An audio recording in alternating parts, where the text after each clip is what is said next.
اعوذ باللہ من الشیطان الرجیم بسم اللہ الرحمن الرحیم۔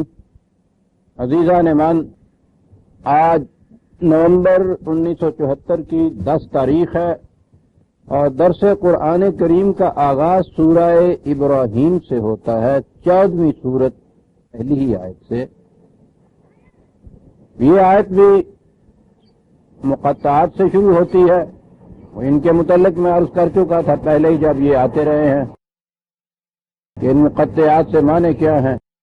الف لام را، خدائے علیم و رحیم کا ارشاد ہے کہ کتاب انزلناہ الیک لتخرج الناس من الظلمات الی النور۔ یہ ایک ضابطہ ہے، قوانین و ہدایت ہے جو تیری طرف نازل کیا جاتا ہے۔ اب اس کے بعد آیا لے، اس کی غرض کیا ہے، اس کا مقصد کیا ہے، غائب کیا ہے، منتہا کیا ہے، کرے گا کیا، تو بڑی بات ہے یہ بتایا جائے کہ یہ کتاب، یہ ضابطہ قوانین کیوں بھیجا جا رہا ہے، اس سے ہوگا کیا بالآخر۔ محض اس کی تلاوت سے ثواب ہوگا؟ اب ایک تو چیز یہ ہے کہ ہم اپنی طرف سے ہی یہ چیزیں طے کر لیں کہ یہ ہوگا کیا، اور قرآن تو اسی معنی میں مذہب کے مقابلے میں دین پیش کرتا ہے کہ یہ جو کچھ کہتا ہے اس کے ساتھ یہ کہتا ہے کہ میں کیوں یہ کہہ رہا ہوں، اس کا نتیجہ کیا ہوگا، اس کا مقصد کیا ہے، یہ کرو گے تو ہوگا کیا۔ یہ بڑی چیز ہے۔ اگر صرف حکم دیا جائے اور یہ نہ بتایا جائے کہ کیوں، تو پہلی تو سائیکولوجیکل چیز یہ ہے، کسی بچے کو آپ نے کسی بات سے باز رکھنا ہو تو اگر تو یہی چیز جو ہمارے ہاں عام طور پہ ہے یہی چیز ہے نا، وہ ڈانٹ دیا جائے اس کو کہ مت کرو ایسا، یہ نہ کرنا ایسا۔ ہو سکتا ہے کہ آپ کے ڈانٹنے سے، آپ کے ڈر سے، خوف سے بچہ اس وقت وہ نہ کرے۔ آپ دیکھ لیجئے گا آزما کر، جہاں آپ سامنے نہیں ہوں گے بچہ ضرور وہ کچھ کرے گا۔ اور اگر اسے سمجھایا جائے، سمجھنے کی عمر اس کی آ گئی ہو کہ نہ بھائی بچہ اس میں یہ نہیں کرتے، اس سے یہ ہوتا ہے، اس سے یہ ہوگا، اور اگر وہ یہ بات جو ہے اسے آپ سمجھا سکیں اور وہ سمجھ لے، پھر آپ سامنے ہوں یا نہ ہوں وہ پھر ایسا نہیں کرے گا۔ یہ انسانی عقل کا خاصہ ہے کہ جس بات سے یہ مطمئن ہو جائے پھر یہ اس طرف نہیں آتی۔ یہ جو کچھ اس کے باوجود کہ ایک دفعہ کچھ کہا ہے اس کے بعد بھی یہی کچھ ہو رہا ہے، وہ ہوتا یہ ہے کہ وہ مطمئن نہیں کر سکتے ہم اسے، وہ مطمئن نہیں ہوتی۔ مذہب حکم دیتا ہے، عقل کا اطمینان نہیں کرتا۔ خدا کتاب نازل کرتا ہے تو ساتھ ہی کہتا ہے ہم نے حکمت بھی نازل کی، اس کے ساتھ ہی خدا نے خود بتایا دی وائی آف اٹ، کیوں ہم یہ کہہ رہے ہیں۔ ایک تو فوراً وہ بچے کو عہد طفولیت سے جوانی کے زمانے میں لے گیا کہ اس کو کیوں سمجھایا گیا، پھر کیوں بھی یہ ہم پہ نہیں چھوڑ دیا گیا، مذہبی پیشوائیت پہ نہیں چھوڑ دیا گیا۔ اب تو صورت ہماری یہی ہے نا کہ کوئی چیز بھی جب ہم سے مذہب یا شریعت کی کہی جاتی ہے تو ہم ان کی طرف رجوع کرتے ہیں کہ ایسا کیوں ہے، وہاں سے یہ جواب ملتا ہے کہ خدا کا حکم ہے۔ ذرا اور آگے کوئے دیے تو پھر یہ کہ خوشنودی باری تعالی ہے۔ آپ کی عقل اس سے مطمئن نہیں ہوتی۔ وہی ایک یا تو خوف ہوگا آپ کے دل میں جس کی وجہ سے آپ کریں گے، اور زیادہ خوف ہی کا جذبہ ہوتا ہے، ڈرو خدا سے، اس کے عذاب سے، جہنم میں عذاب ہوگا، قبر کا عذاب ہوگا، وہی خوف کا جذبہ جو ہے طاری کیا جاتا ہے۔ نبی اکرم صلی اللہ علیہ وسلم کی بعثت میں انسان کو صاحب اختیار و ارادہ، ذمہ دار، بالغ قرار دے دیا گیا۔ اس کے ساتھ قرآن نے جہاں کوئی حکم دیا ہے وہاں خود بتایا ہے کہ یہ ہم کیوں ایسا کہہ رہے ہیں، اس کا نتیجہ کیا ہوگا۔ دوسرا اس سے فائدہ یہ ہوتا ہے کہ جب ہم اس پہ عمل کریں، اس حکم پہ، تو پرکھ لیں کہ عمل صحیح ہوا ہے یا نہیں۔ یہاں تو مذہب کی دنیا میں تو ہمارے لیے پرکھنے کا کوئی نتیجہ نہیں ہے، تیری نماز ہو گئی ہے، وہ ان کے معیار کے مطابق کہ ٹھیک ہے تم نے ہاتھ ٹھیک اٹھائے، سینے پہ باندھے، جھکے ٹھیک، سجدہ ٹھیک کیا، پاؤں کے درمیان فاصلہ صحیح تھا، نماز ہو گئی۔ ہوا کیا اس سے؟ ایک فریضہ خداوندی ادا ہو گیا سب۔ تو بھائی مجھے کیا اس سے ملا؟ خوشنودی باری تعالیٰ نہ کرتا عذاب ہوتا۔ لیکن اگر خدا یہ کہہ دے کہ اس سے یہ ہوتا ہے، ان الصلاۃ تنہی عن الفحشاء والمنکر، صلاۃ تمہیں فواحش اور منکرات سے روک دے گی، تو سیدھی سی بات ہے کہ پھر صلاۃ ہوئی ہے یا نہیں ہوئی بڑی جلدی پہچان ہو جائے گی۔ اگر وہ آپ کو ان سے روکتی ہے تو صلاۃ ٹھیک ہو گئی، وہ نہیں روکتی تو صلاۃ نہیں ٹھیک ہوئی۔ آپ نے دیکھا کتنا فرق ہے کہ 7 حکم کے اگر یہ بتایا دیا جائے کہ اگر یہ کرو گے تو یہ ہوگا، ہم اس لیے کہتے ہیں لعلکم، وہ جو قرآن آپ جہاں لکھا ہے کتب علیکم، تم پہ یہ فرض قرار دیا گیا ہے، آگے ہوتا ہے لعلکم، تاکہ اس کا یہ نتیجہ نکلے۔ اور اس کے معنی یہ ہیں کہ یہ کرنے کے بعد مطمئن ہو کے نہ بیٹھ جاؤ کہ ہاں صاحب ٹھیک ہو گیا۔ ڈاکٹر نے جب کہہ دیا کہ یہ ہے دوائی، اگر دوائی تمہیں صحیح مل گئی تو یاد رکھیے 15 منٹ کے اندر اندر ٹیمپریچر اتنا لو ہو جائے گا۔ دوائی دیجئے، 15 منٹ کے بعد دیکھیے ٹیمپریچر لو ہو گیا تو دوائی صحیح ہے، نہیں لو ہوا تو آپ اس کے بعد اس کو ریپیٹ نہیں کرتے چلے جائیں گے۔ کہیں کوئی نقص ہے، تشخیص میں نقص ہے، دوائی تجویز کرنے میں نقص ہے، دوائی میں نقص ہے، کہیں کوئی نقص ہے صاحب، کیونکہ وہ جو لعلکم کہا تھا تاکہ اس کا نتیجہ یہ ہو، وہ نہیں ہوا۔ نہیں ہوا تو اب رک جائیں گے۔ اگر قرآن کا لعلکم سامنے ہوتا، یہ مذہب کی دنیا سطح پہ نہ آ جاتا، یوں ہی ان اعمال سے آپ کے وہ نتائج مرتب ہونے بند ہوتے کہ جو قرآن نے بتائے ہیں، آپ وہیں کھڑے ہو جاتے، سوچتے کہ پھر یہ بات نہیں ہوئی ہے، اس لیے وہ جو کچھ قرآن نے کہا تھا وہ نہیں میں کر سکا۔ اور جو ہی یہ چیز ہوتی کبھی بھی آپ دوسرے راستوں میں نہ چل پڑتے، آپ کو مطمئن کرا دیا گیا، فریب دے دیا گیا کہ یہ چیزیں جو ہے اس کا نتیجہ وہاں قیامت میں جا کے نکلے گا، تمہارا کام فرائض خدا بندی ہیں، ان کو تم ادا کرتے جاؤ، احکام ہیں، خوشنودی زیادہ سے زیادہ صاحب، نتیجہ نہیں کچھ، یہ کرو گے وہ خوش ہو جائے گا۔ قرآن کا انداز یہ نہیں۔ میں نے کہا ہے نا کہ وہ کتاب نازل کرتا ہے، ساتھ کہتا ہے ہم نے اس کی حکمت بھی ہم نے ہی نازل کی، تم خود نہ یہ طے کرنے بیٹھ جاؤ۔ مذہب کی دنیا میں جتنے احکام منوائے جاتے ہیں، لعلکم جو ہے کیوں کیا ہوگا وہ بھی ملا بتاتا ہے، نہ اسے پتا ہوتا ہے نہ آپ کو بتا سکتا، نہ دکھ جائے نہ درما راس آئے، مگر خبتے دوا ہے اور میں ہوں، یہ چلے جا رہے ہیں۔ کتاب انزلنا الیک لتخرج الناس من الظلمات الی النور، عزیزان من، 2 لفظوں میں ساری بات کہہ گیا۔ اس لیے نازل کی جاتی ہے تاکہ اس سے نوع انسانی کو، الناس کو، پوری انسانیت ہے اس کے اندر، الناس کو کیا کرے؟ تاریکیوں سے نکال کے روشنی میں لے آئے، بات ختم ہو گئی۔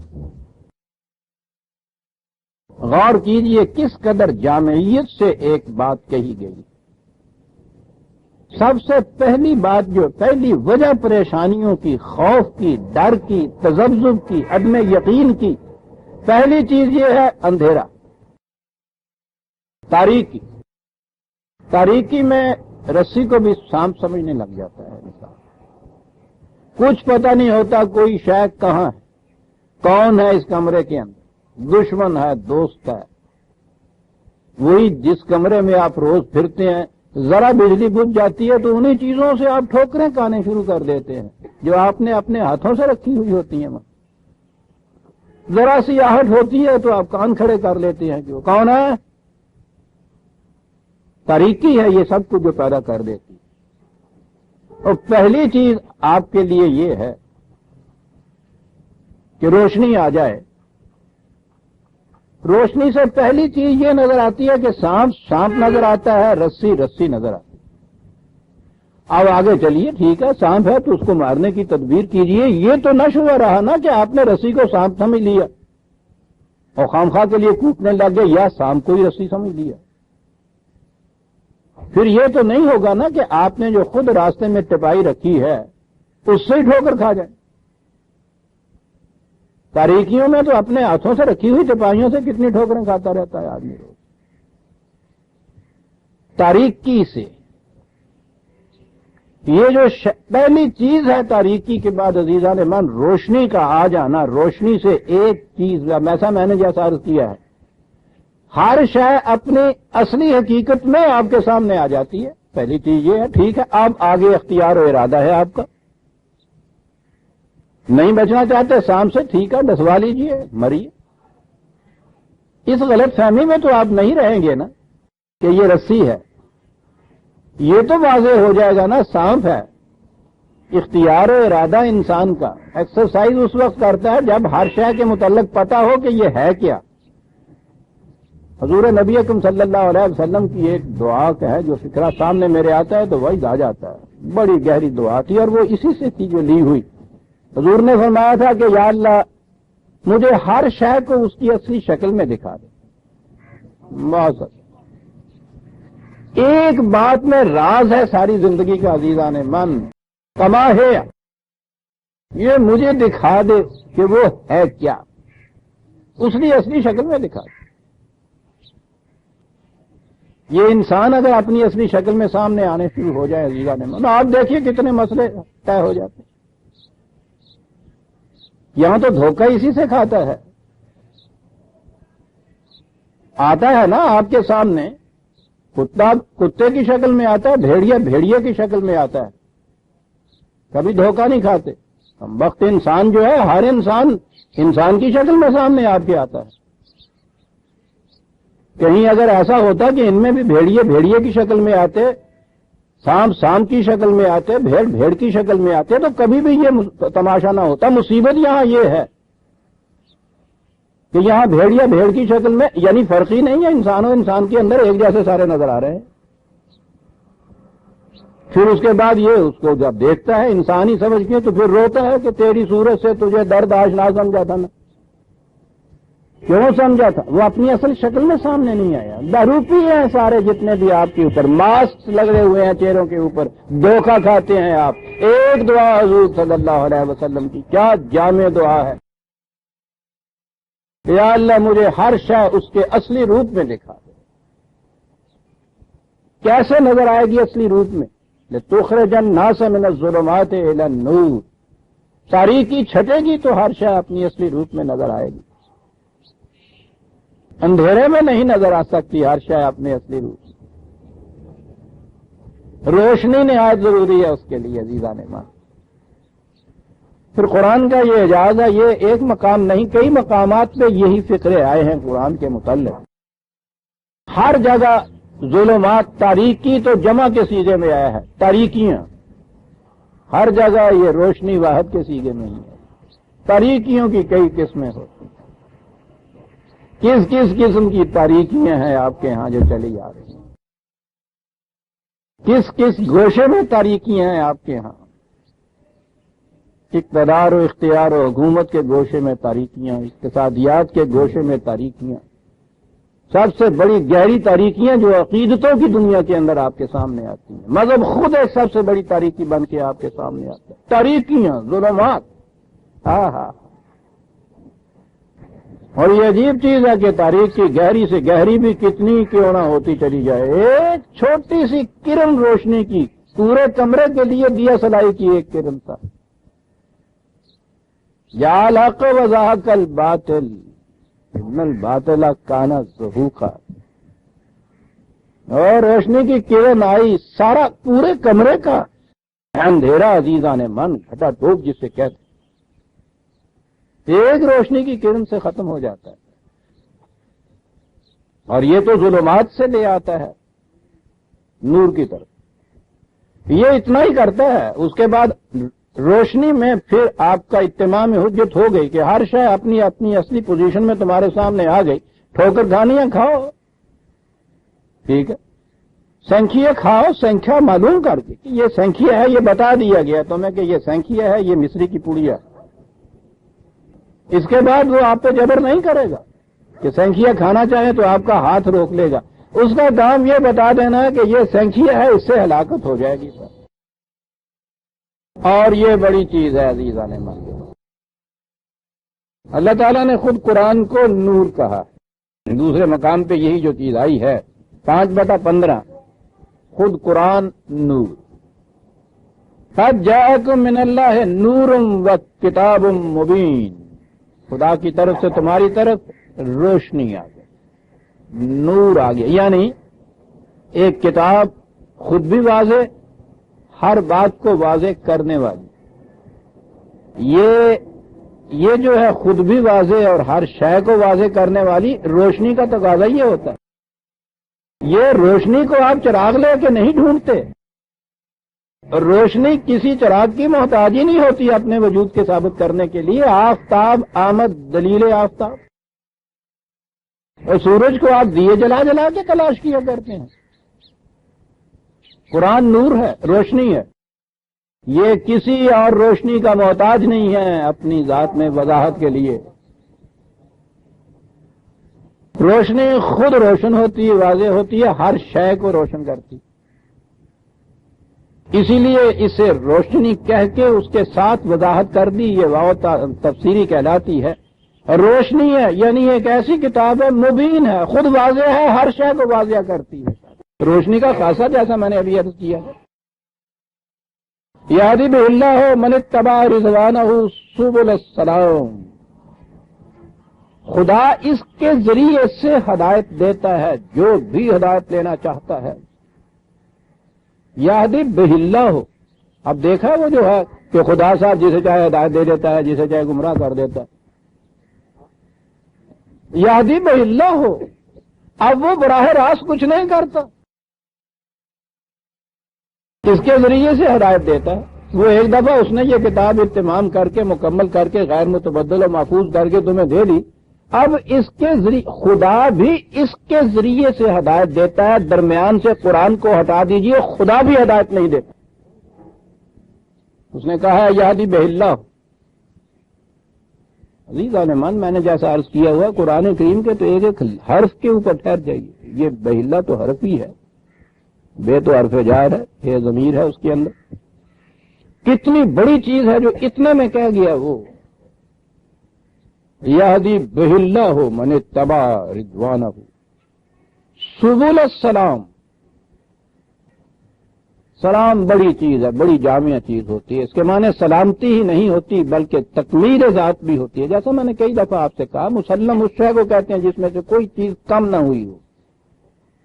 انسانی ذات کی تکمیل اور سلامتی، سلامتی نفی کی صورت ہے کہ خطرات کوئی نہ ہوں کسی قسم کے، اور یہ تو نیگیٹو چیز ہے، منفی صرف شے ہے کہ خطرہ ہی نہ ہو، تو ایز اٹ از رہ گئی نا جیسی وہ ہے، تو یہ تو کوئی بات نہیں ہے۔ پتھر کو خطرہ نہیں ہوتا، لیکن وہ تو صرف نیگیٹو کی چیز ہے نا کہ خطرہ نہیں ہوتا، پتھر رہتا ساری عمر، اسے ذرا خطرہ ہو تو وہ ہمارے ہاں کا محاورہ پھر آ جاتا، بڑا عمدہ محاورہ، یہ پتھر کولے ہوں تو گدڑی کھا جاندے انہوں ہوئے نا پتھر کولے ایسے ساڈے معاشرے کھائی جڑے جانے نا گدڑے نا، پتھر کولے ہوں گدڑی کھا جاندے۔ گیدڑ ہمارے یہاں سب سے بزدل جانور کو سو کہتے ہیں ہمیشہ، گدڑ۔ پتھر سخت ہے، خطرہ نہیں اسے، خطرہ تو کولے نہ ہوں نا، کولے کا تو ترجمہ ہی نہیں ہو سکتا، خطرہ اسے نہیں ہے لیکن وہ رہے گا پتھر ہی۔ یہ نیگیٹو چیز ہے، خطرے سے محفوظ ہونا، سلام کے اندر خطرے سے محفوظ ہونا بھی ہے۔ ایک ہی لفظ کے اندر یہ عربی زبان عجیب ہے عزیز آباد، ایک ہی لفظ میں وہ دونوں باتیں ہوں گی تو بولیں گے یہ لفظ کے خطرے سے محفوظ ہو اور ہو جائے مکمل اپنی ذات کے اندر، پھر سلام کہیں گے وہ۔ یہدی بہ اللہ من اتبع رضوانہ سبل السلام، کئی راستے، یہ سبل سبیل جسے آپ کہتے ہیں، یہ جو پگڈنڈیاں ہوتی ہیں یہ ہوتی ہیں مختلف. وہ جو شاہراہ اعظم یا ہائی وے جسے کہتے ہیں وہ صراط کہلاتی ہے عربی زبان کے اندر. ہر پگڈنڈی جو ہے صراط پہ جا کے ملے گی تو صحیح پگڈنڈی ہوگی وہ سب. زندگی کے مختلف شعبے مختلف گوشے ہیں. گھر کے اندر بھی ایک زندگی ہے، بازار میں بھی ایک زندگی ہے، ایوان حکومت میں بھی ایک زندگی ہے، دوستوں کے معاملے میں بھی ہے، تجارت بھی ہے، حرفت بھی ہے، ساری چیزیں. یہ مختلف گوشے ہیں، مختلف مقامات سے آپ نکل کے چلے جاتے ہیں. یہ مختلف پگڈنڈیاں ہیں جہاں سے آپ جاتے ہیں. پگڈنڈی کی صحت کی نشانی یہ ہے کہ صراط میں جا کے مل جائے گا. تمہارے سامنے یہ کشاد کی راہیں کھول دیتا ہے، لیکن ہر راہ جو ہے یاد رکھیے خطرات سے حفاظت بھی کرتی ہے، تمہاری تکمیل ذات بھی کرتی ہے کہ سبل السلام ہے صاحب. اور اسے کہا کہ یعنی وَيُخْرِجُهُم مِّنَ الظُّلُمَاتِ إِلَى النُّورِ، یوں خدا انسانوں کو تاریکیوں سے نکال کے روشنی میں لے آتا ہے، خطرہ بھی نہ رہے اور تکمیل ذات بھی ہو جائے. یہ ہے تاریکیوں سے نکال کے روشنی میں لے آنا. کیسے وہ کرتا ہے؟ بہی قرآن کے ذریعے سے. کیا ہے قرآن؟ نور، کتاب مبین. دیکھ رہے ہیں آیت بھی پوری نہیں، آیت کے چند الفاظ ہیں جو میں بیان کر رہا ہوں. یادی باللہ من اتبع رضوانہ سبل السلام یخرجہم من الظلمات الی النور، اور یوں یہدیہم الی صراط مستقیم، اور ان پگڈنڈیوں سے راستوں سے لے جاتا ہوا اس ہائی وے کے اوپر چھوڑ دیتا ہے تمہیں، جس کے لیے روز آرزویں تم کرتے ہو کہ اہدنا الصراط المستقیم. وہ ایک ہی ہے صراط مستقیم، وہ واحد کا صیغہ ہے، وہ کبھی کہیں جمع نہیں آیا تھا. سواری شاہراہ تو ایک ہی ہوتی، سبل زیادہ ہو سکتے. قرآن کے ذریعے سے ہی اب یاد رکھیے تاریکی سے نور میں آ سکتا ہے کہ یہ نور ہے. اسی سے خدا اب سلامتی کے راستوں پگڈنڈیوں کی طرف رہنمائیاں کرتا ہے، اور اسی کے بتائے ہوئے نشانات راہ صراط مستقیم کی طرف لے جا سکتے ہیں. کوئی اور شے نہیں ہے. یہدی بہ بہی. عزیزان من، جب خدا بھی قرآن کے علاوہ کسی اور چیز سے رہنمائی نہیں کرتا تو دنیا میں اور کون ہے جو کسی اور شے سے رہنمائی کرے گا؟ نہیں جی، اس ہدایت رہنمائی کے لیے تو ایک رہنما کی ضرورت ہے، ایک مرشد کی ضرورت ہے، ایک حضرت جی کی ضرورت ہے، ایک مولوی صاحب کی ضرورت ہے، 18 علوم کی ضرورت ہے. یعنی وہ خدا جو ان تمام چیزوں سے بے نیاز قادر مطلق ہے، وہ تو یہ کہتا ہے کہ ہم بھی اس کے سوا اب ہدایت نہیں کرتے. یہ کہتے ہیں کہ نہیں صاحب حضرت صاحب ایک وظیفہ دس دے گا اور نال ہوں، مولوی صاحب ایک ذکر دس دے گا اور نال ہوں.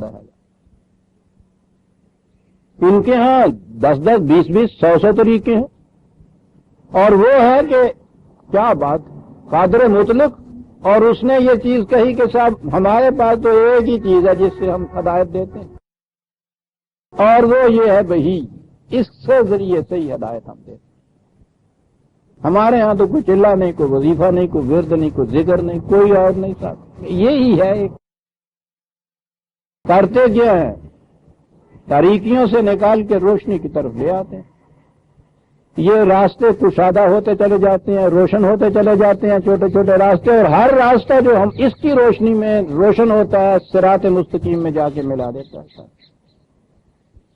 یہ جو عمل ہے کہ جس سے وہ یہ کچھ کرتا ہے، خدا کرتا ہے کہ اس نے یہ قرآن کی روشنی دی، اور اس کے ساتھ پھر اس کی یہ کائناتی قوتیں ہیں وہ تقویت کا موجب بنتی ہیں انسان کے. بات اور کہیں چلی جائے گی، لیکن یہاں دوسری آیت میرے سامنے آ گئی، نہایت اہم آیت.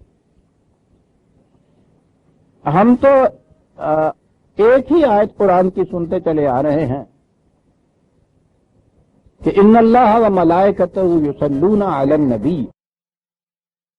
اللہ اور اس کے ملائکہ یصلون کا عام ترجمہ جو ہے درود بھیجتے ہیں رسول اللہ پر، نبی پر. یہی آیت ہمارے سامنے آتی ہے. اور حضور ہی پر درود بھیجا جاتا ہے. درود عربی کا لفظ بھی نہیں ہے، جیسے نماز عربی کا لفظ نہیں ہے. یہ دونوں لفظ قدیم پارسی زبان کے ہیں، تو عربی زبان کا لفظ نہیں ہے تو قرآن میں کہاں آیا؟ لیکن اس کا ترجمہ تو ہمارے ہاں یہی ہوتا ہے نا، درود بھیجنا، اور پھر وہ ہمارے ہاں یہ ہوتا ہے. میں کہہ یہ رہا تھا کہ آیت یہی ہمارے سامنے پڑی جاتی ہے ہمیشہ، لیکن جس صورت میں یہ آیت ہے اسی صورت میں ذرا پہلے ایک اور آیت بھی ہے. قرآن کریم کی عام تلاوت کرنے والے احباب کی تو نظروں سے گزری ہوگی، لیکن عام طور پہ نہیں آپ نے یہ سنی ہوگی. قرآن ہی کی آیت ہے، اسی صورت میں ہے، اس آیت سے ذرا پہلے ہے. وہاں تو یہ ہے نا کہ خدا اور اس کے فرشتے رسول پر، یہ میں ترجمہ عام کرتا ہوں، درود بھیجتے ہیں. وہ تو جب آؤں گا تو بتاؤں گا کہ یہ ہے کیا، یہ درود بھیجنا کیا. آیت وہ ہے کہ هو الذی یصلی علیکم وملائکتہ. اے جماعت یا ایھا الذین آمنوا، اے جماعت مومنین، وہی الفاظ ہیں، اللہ اور اس کے فرشتے تم پر درود بھیجتے ہیں.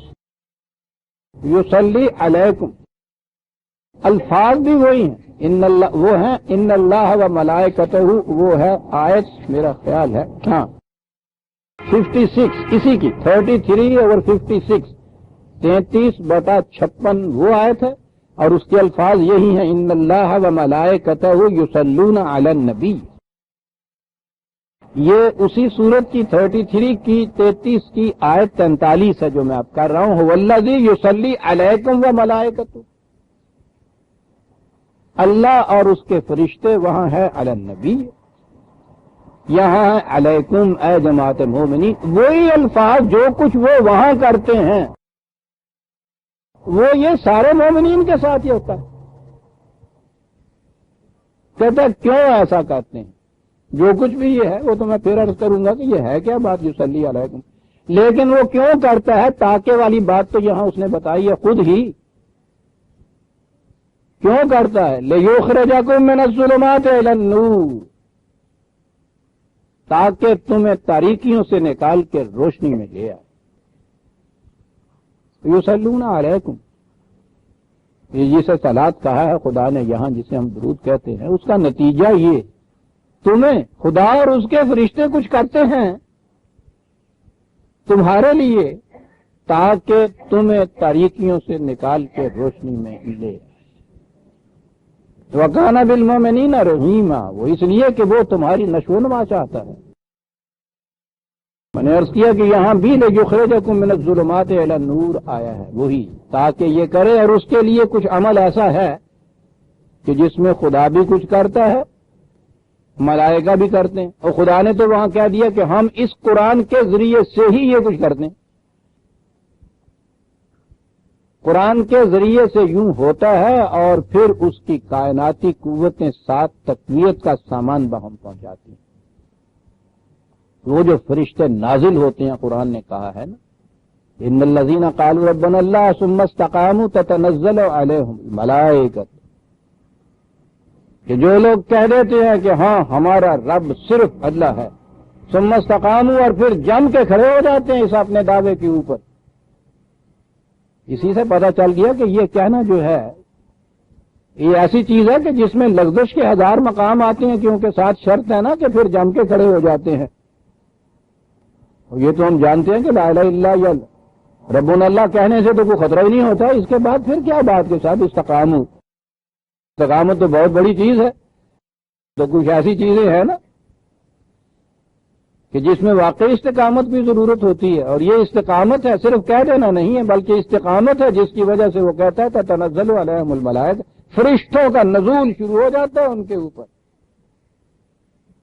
ملائکہ کا کیا کرتے ہیں؟ یخرجکم من الظلمات الی النور، تاریکیوں سے نکال کے روشنی کی طرف لے آتے ہیں.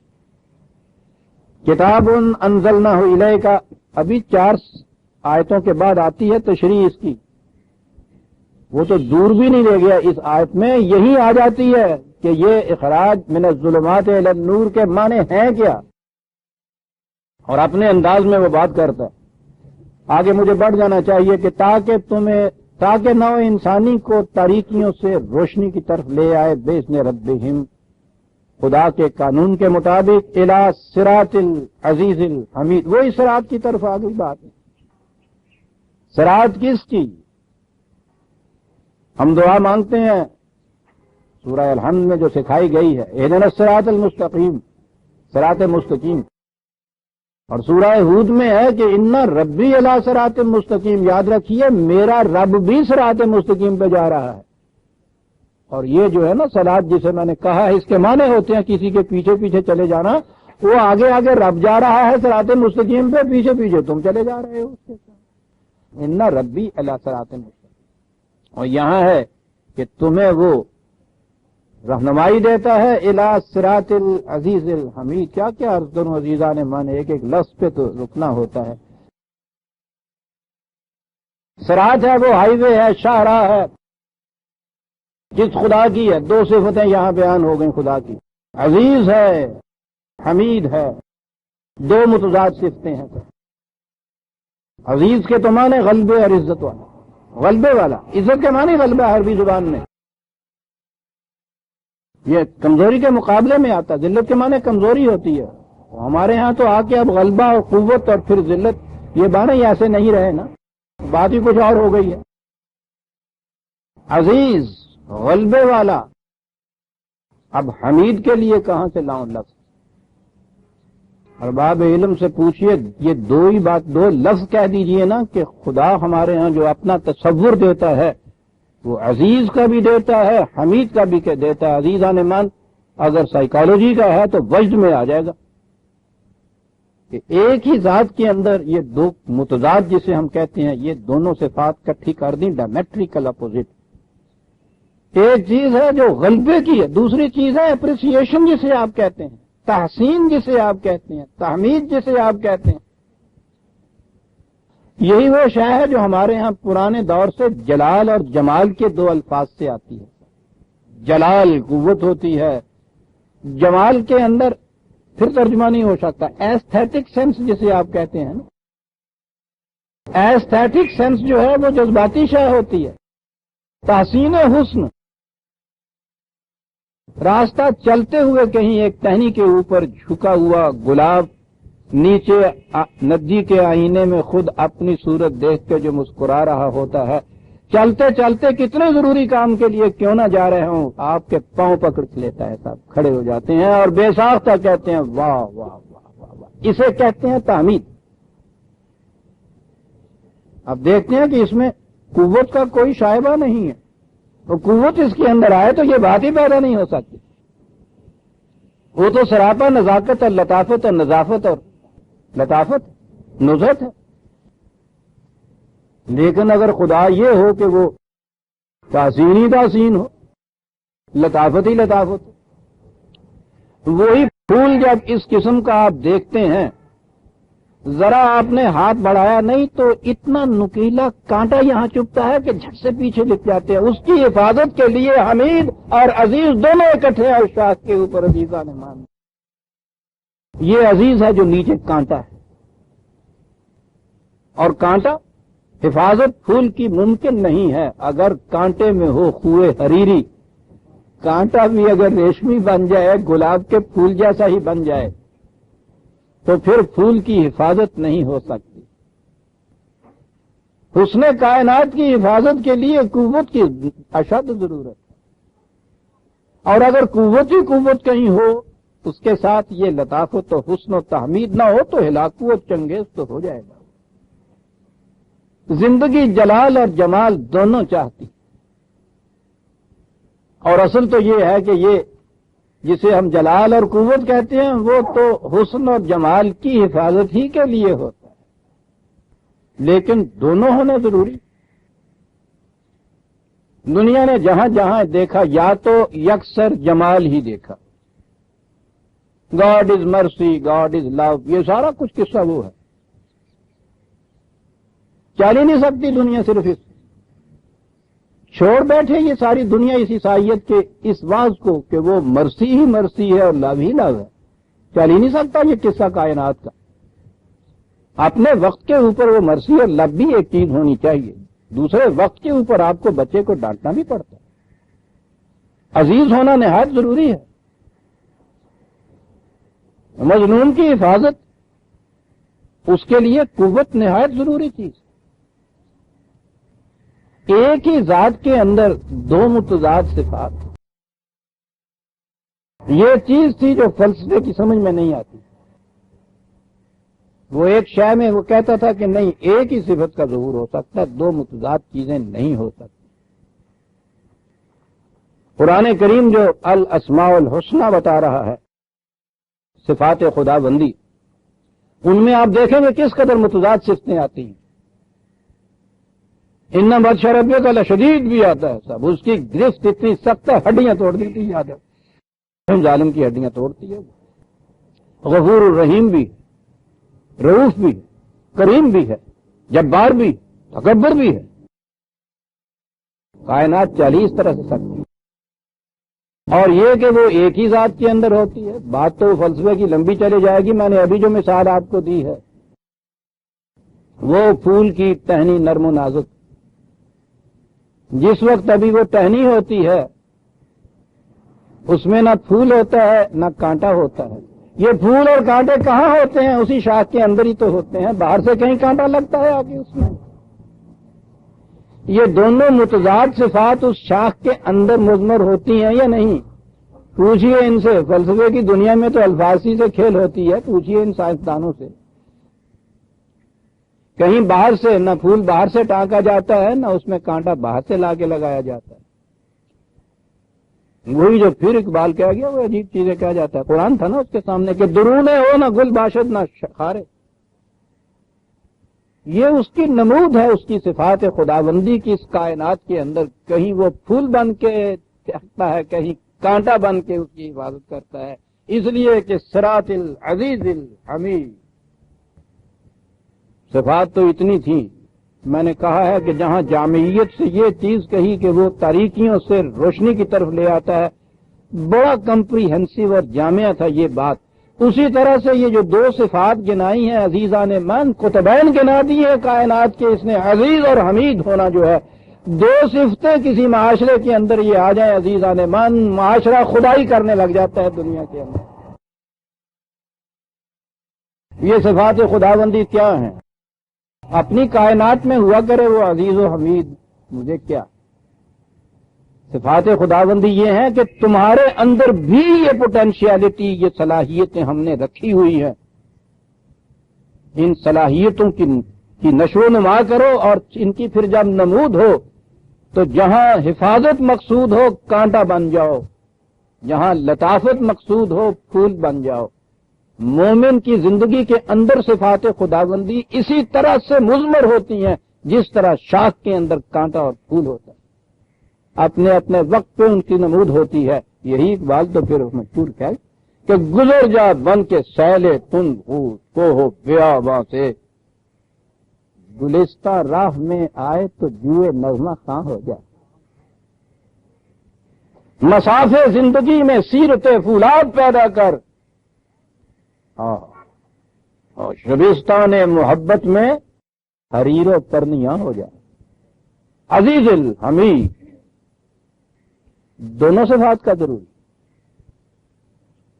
اور یہی وجہ ہے قرآن کریم نے سورہ حدید کے اندر جہاں کہا کہ ہم نے کتابیں نازل کی انبیاء کے ساتھ، اور اس کے ساتھ ہی یہ کہا وَنَزَّلْنَا الْحَدِيدَ، شمشیر خارش گاف بھی ہم نے نازل کی۔ کتاب کی حفاظت شمشیر کے بغیر ممکن نہیں ہے، اور شمشیر کے سر پر اگر کتاب کی پابندیاں نہ ہوں تو شمشیر ہلاکو بن جاتی ہے، ڈکٹیٹر بن جاتی ہے۔ اِلَىٰ صِرَاطِ الْعَزِيزِ الْحَمِيدِ الَّذِي، میں نے کہا ہے نا کہ اور وقت اگر ہو اور نصاب ہو تو یہ دو ہی لفظ جو عزیز حمید ہے میں بتاؤں اس کو، کائنات کے دونوں گوشے سمٹے ہوئے اس کے اندر۔ مجھے تو آگے بڑھنا ہے، یہ درس ہے صرف۔ کس خدا کا؟ الذی لہو ما فی السماوات و ما فی الارض، اب آئی اس کی شان قوت۔ اس کائنات کی پستیوں اور بلندیوں میں یہ لہو کے معنی یہی نہیں ہے کہ وہ اس کی ملکیت میں ہے، یہ آتا ہے عربی زبان کے اندر، یہ ملکیت کے لیے بھی آتا ہے۔ لیکن یہ لام اس کو نافع کہتے ہیں، اس کے پروگرام کی تکمیل کے لیے ارض و سماوات میں جو اس کا پروگرام کار فرما ہے، اس کے لیے اس کا عزیز اور حمید ہونا ضروری ہے۔ قرآن تمہاری رہنمائی اس راستے کی طرف کرے گا جس میں حمدیت بھی ہے اور عزت بھی ہے۔ تم دیکھتے نہیں کہ خارجی کائنات کے اندر کس طرح سے اس کی دونوں صفات کی نمود ہو رہی ہے، پھول بھی ہے ساتھ اس کے کانٹا بھی ہے۔ لہو ما فی السماوات و ما فی الارض،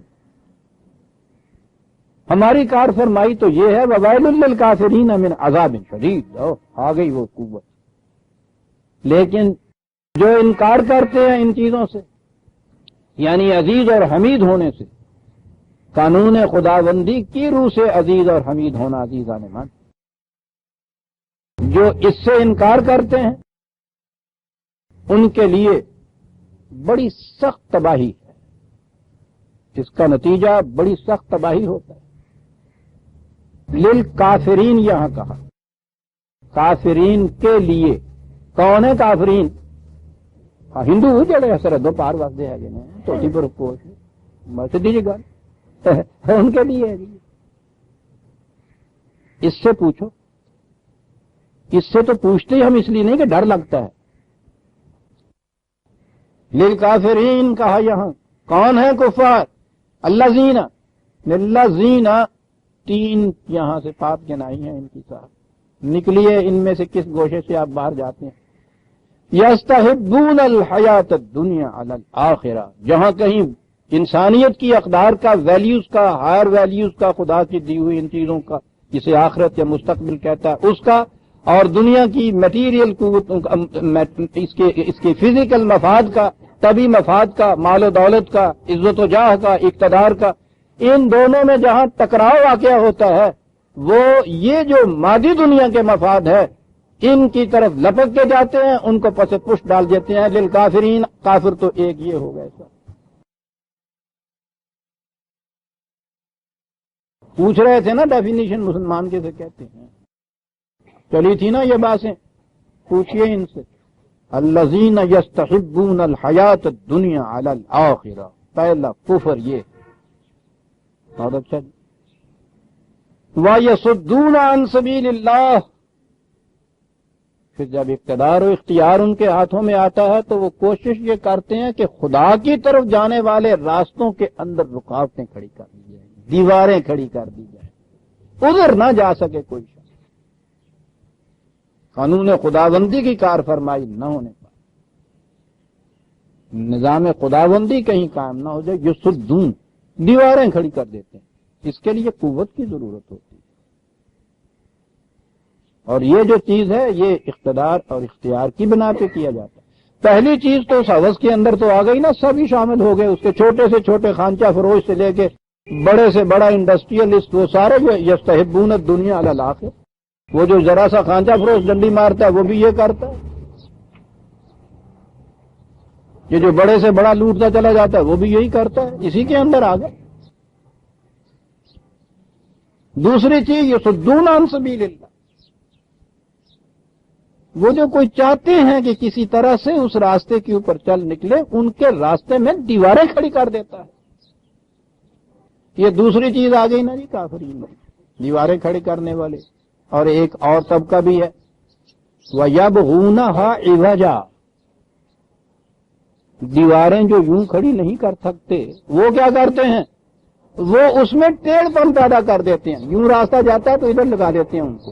یہ ساری مذہبی پیشوائیت اس کے اندر کرتی ہے، آپ کے پاس مذہبی پیشوائیت کرتے ہی یبغونہا عوجا ہے، ٹیڑھ پیدا کرو، ادھر نکال دو ان کو صاحب۔ یہ کبھی یہ نہیں کہتے کہ نہیں صاحب یہ خدا کی طرف جانے والی بات نہیں ہے، ٹھیک ہے جانا چاہیے ہمیں، ذکر اللہ نہایت ضروری ہے۔ ذکر اللہ تو یہ تھے نا کہ خدا کے قانون کو ہر وقت اپنے سامنے رکھو۔ اب وہ نماز کے بعد لے کے بیٹھ جاتے ہیں مسجد کے اندر، صاحب 1000 دفعہ یہ کرو لا الہ الا اللہ، یبغونہا عوجا، یہ کرتے ہیں اس کے اندر۔ تین طبقات یا تین کیفیات بتائیں کفر کی عزیزان من۔ مفاد عاجلہ جس طرح بھی حاصل ہو، جائز و ناجائز کی تمیز ختم، پہلا کفر۔ قوت اور اقتدار کی بنا پر خدا کی طرف جانے والے راستوں کے اندر دیواریں کھڑی کر دینا کہ نہیں ادھر جاتا. دوسرا کفر. تیسرا یہ کہ نام وہی رکھنا، الفاظ بھی وہی رکھنے، بظاہر مقاصد بھی وہی بتانے، راستے میں ذرا سی ٹیڑھ پیدا کر دیں. جس چوراہے پہ سے آپ کے جو راستہ پوچھے کہے کہ میں نے جانا شہر کی طرف، تو آپ ذرا کہہ دیجئے جی یوں ہو جائیے.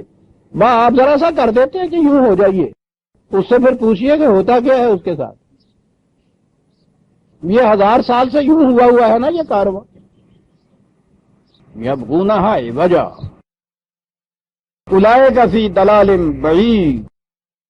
یہ ہیں وہ راستہ کھوئے ہوئے، اور پھر کیا بات ہے بعید کی، جتنا چلتے جائیں گے صحیح راستے سے اتنا ہی دور ہوتے چلے جائیں گے، دور ہٹتے چلے جائیں گے. یہ ہیں جن کے متعلق کہا اولئک حبطت اعمالہم. ایک تو وہ ہے نا جو کچھ کرتے ہی نہیں ہیں، یہ ہیں کہ کرتے ہیں سب کچھ، لیکن ان کے یہ اعمال، ان کے یہ کام کوئی صحیح نتیجہ پیدا نہیں کرتے. یہ غلط راستے پہ جو آپ ڈال دیتے ہیں کسی کو، کتنا چلتا ہے بیچارہ، شام کو تھک کے چور ہو جاتا ہے وہ. دیکھا کیسے عمل رائے گاں جاتا ہے. مذہب میں عمل تو بہت ہوتا ہے، مار دیتے ہیں صبح سے شام تک، اس طرح تباہ کر دیتے ہیں اس قوم کو. جتنی مذہبی زیادہ ہوتی چلی جاتی ہے اتنی ہی زیادہ واماندہ ہوتی ہے، تھکی ہوئی وہ قوم ہوتی ہے. اس میں بس ذرا سی ٹیڑھ پیدا کی ہوئی ہوتی ہے. یہ ہے جی کفر کی 3 نشانیاں جو قرآن نے بتائی ہیں.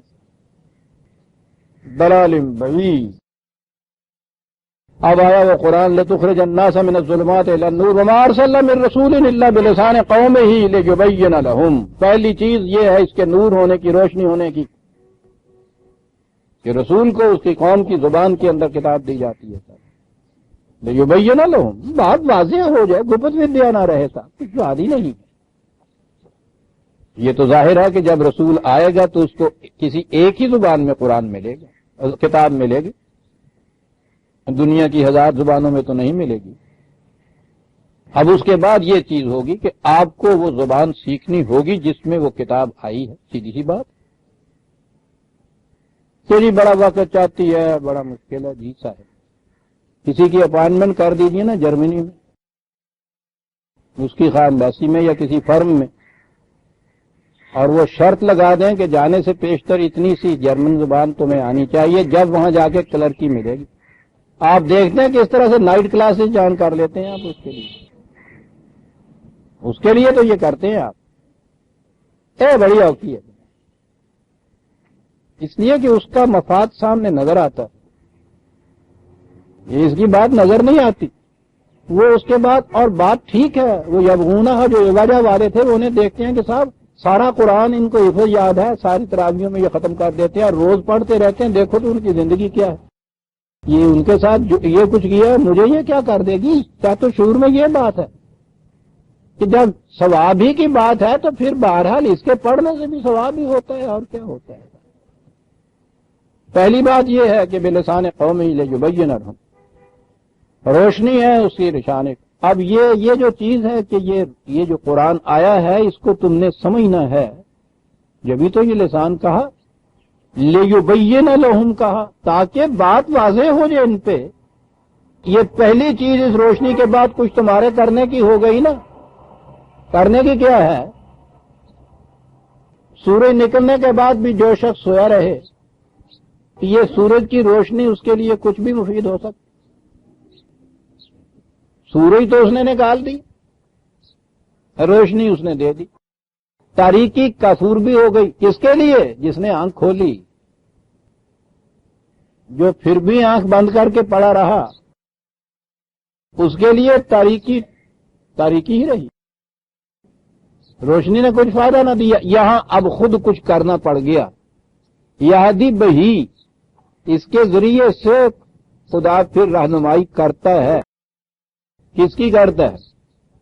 وَيُضِلُّ اللَّهُ مَن يَشَاءُ وَيَهْدِي مَن يَشَاءُ. جو اس روشنی سے فائدہ اٹھانا چاہتا ہے وہ صحیح راستے پہ آ جاتا ہے، جو نہیں فائدہ اٹھانا چاہتا آنکھیں بند کر کے رہتا ہے تاریکی کا تاریکی میں رہتا ہے. اگلا کام خود کرنا پڑا اب ہمیں. وہ صرف نمود سحر کرتا ہے، طلوع آفتاب کرتا ہے. آنکھیں کھولنا یا بند رکھنا اب انسانی اختیار یہاں آ گیا. اور یہاں فائد اللہ میں یہ شاہ وجادی میں یہ جسے چاہتا ہے وہ راہ دے دیتا ہے، جسے چاہتا ہے وہ چاہتا ہے. اس کے بعد بھی سورج بھی وہی چڑھاتا ہے، پھر آگے تھوڑی اکھیاں یوں کھول دے. نہیں یہ شاہ جو اس سے فائدہ اٹھانا چاہے اپنی آنکھیں کھول لے، نہیں اٹھانا چاہتا بند رکھے آپ. ٹھیک ہے. وَهُوَ الْعَزِيزُ الْحَكِيمُ، عزیز ہے، صاحب قوت ہے کہ سورج جیسی شے اپنے وقت کے اوپر ایک سیکنڈ اس میں تاخیر نہیں ہوتی، چڑھاتا ہے قوت کے ضرور سے. اگلی بات یہ ہے کہ اس سے فائدہ کیوں نہیں اٹھاتا، حکیم بھی تو ہے. یہ جو چیز ہے اس کی حکمت یہ ہے کہ انسانی اختیار و ارادہ جو ہے وہ کام میں لائے، یہ حکمت ہے اس کے ساتھ. ریشنلی وہ یہ چیز کراتا ہے جسے آپ کہیں. عزیز اور حکیم، وہاں عزیز اور حمید تھا، یہاں عزیز اور حکیم آیا ہے. عزیز مان انسان کا اختیار و ارادہ آ گیا نا ساتھ. تو عزیز کی تو صورت اس کی یہ ہے کہ یہ کائنات کے اندر جو روشنیاں ہوتی ہیں وہ اسی کی قادر مطلق کی قوت فاعلہ ہے جس کی وجہ سے یہ سب کچھ ہوتا ہے. عزیز ہے. اور اگلی بات جو ہے کہ صاحب وہ اتنا بڑا عزیز ہے، قادر مطلق ہے، میری آنکھ کیوں نہیں آگے کھول دیتا؟ کہتا یہ تقاضا حکمت یہ ہے کہ ہم نے تمہیں صاحب اختیار پیدا کیا ہے. ہم چاہتے تو اپنی قوت سے یہ کر سکتے تھے کہ تم بھی حیوانوں کی طرح ایک ہی راستے پر چلنے کے لیے مجبور پیدا کر دیے جاتے. وہ پھر ریشنلی نہ ہوتا جو تم اختیار کرتے ہو. حکیم کے معنی ہی ہوگا کہ اگلی بات جو ہے وہ حکمت اور ریشنل وہ ریزن پہ مبنی ہے. پھر اور صاحب اختیار و ارادہ کسی کو بنانا اور خود اس کو صحیح راستے پہ لگانا یا خود گمراہ کر دینا، یہ تو وائز نہیں ہے، وزڈم نہیں ہے، ریزن نہیں ہے، ریشنلٹی نہیں ہے. میں نے ریشنلزم نہیں کہا، ازم اور بات ہو جاتی ہے. حکمت نہیں ہے. حکمت کا تقاضا یہ ہے کہ پھر اختیار و ارادے والے انسان سے کہے جائے کہ لیجئے یہ ہماری قدرت کاملہ نے کیا ہے، تمہارے بس کی بات نہیں تھی کہ سورج چڑھا دیتے. خدا عزیز ہے. اگلی بات جو ہے کہ تمہارا اختیار و ارادہ ہے وہ حکیم بھی ہے. اور آگے آ گئی وہ بات تو چلی تھی نا، من الظلمات الی النور. ایبسٹریکٹ ٹاک ہو رہی تھی، گفتگو تجریدی ہو رہی تھی، تھیوریٹیکل ہو رہی تھی، ایکیڈیمک سی چیز تھی، لفظی بات تھی کہ صاحب پھر کیا ہوا.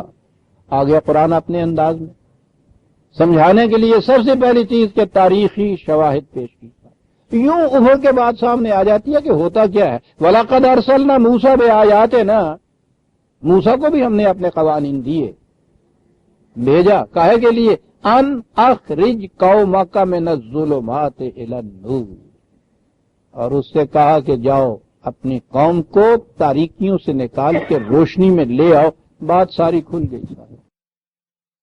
کیا تھی وہ تاریکیاں جس کے اندر وہ قوم بنی اسرائیل سے تاریخ سے پوچھیے بتاتا ہے.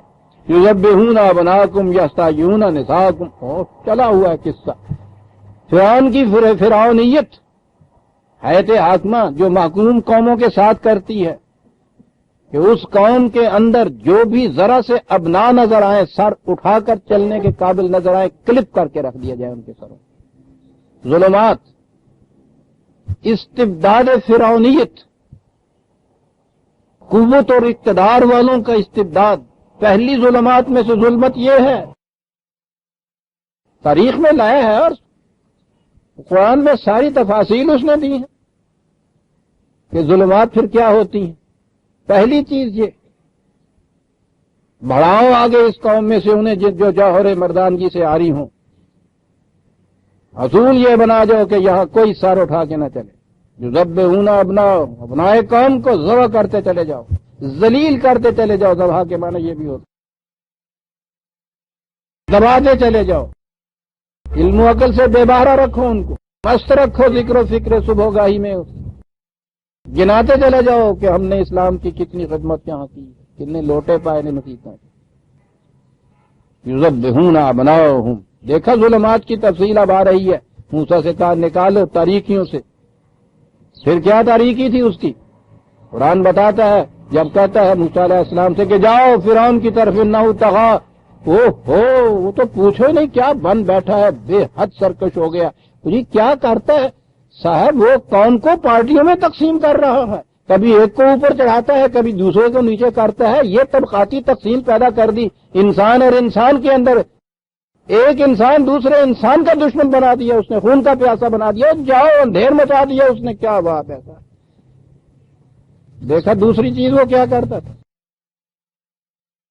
پھر کیا ظلمات تھی؟ وہ تاریکی کون سی تھی وہاں سے جہاں سے نکال کے موسیٰ نے لانا تھا؟ وہ ذرا پڑھیے قرآن کریم میں فرعون کا وہ اعلان کہ اے مصر کے باشندوں بتاؤ یہ زمین کس کی ہے؟ میری ملکیت ہے. اس میں بہنے والی نہریں کس کی ہیں؟ ہماری ہیں یہ ساری نہریں. جسے چاہیں ہم بھوکا مار دیں، جسے چاہیں ہم کشادہ رزق دے دیں. انا ربکم الاعلی، تمہارے رزق کے وسائل میرے ہاتھ میں ہیں. کہو کیا کہتے ہو؟ ظلمات. اور پھر اس کے دربار کے وہ جو ساحر تھے جنہوں نے اپنی آنکھوں سے صداقت کو دیکھ کر یہ کہا تھا کہ ہم ایمان لے آئے رب موسیٰ کے اوپر، کہا ہے ہماری اجازت کے بغیر ایمان لے آئے. ضمیر کی آزادی نہیں مل سکتی ظلمات میں، فکر کی آزادی نہیں مل سکتی. تم وہی سوچو جو ہم سوچتے ہیں، اپنے ضمیر کے مطابق تم فیصلہ نہیں کر سکتے. یہ تھا نا وہ سب سے بڑا جرم ان بیچارے ساحرین دربار فرعون کا. الفاظ اس کے یہ ہیں کہ ہاں ہماری اجازت سے پیشتر ہی تم نے، یعنی کیا الفاظ ہیں. ٹھیک ہے ہماری اجازت سے پہلے یہ بات کر دیتے، تو ہو سکتا تھا کہ ہم تمہیں اجازت دے دیتے. اس بات جرم ان کا یہ ہے کہ ہماری اجازت سے پہلے تم نے خود اپنا فیصلہ کر لیا. اتنی آزادی بھی نہیں مل سکتی کہ ان کی اجازت کے بغیر آدمی اپنی ضمیر کے مطابق قدم اٹھا سکے.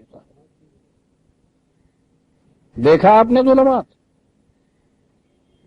جب دلائل سے تنگ آ گئے حضرت موسیٰ کے جواب کوئی نہ بن پڑا تو الجھایا اس کو مذہبی باس میں.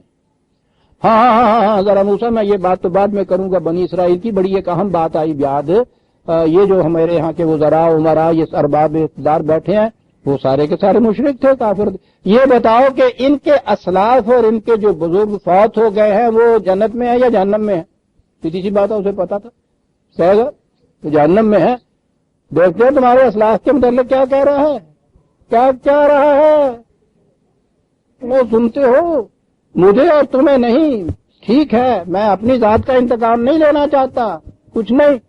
تمہارے اسلاف کے متعلق کیا کہہ رہا ہے جی.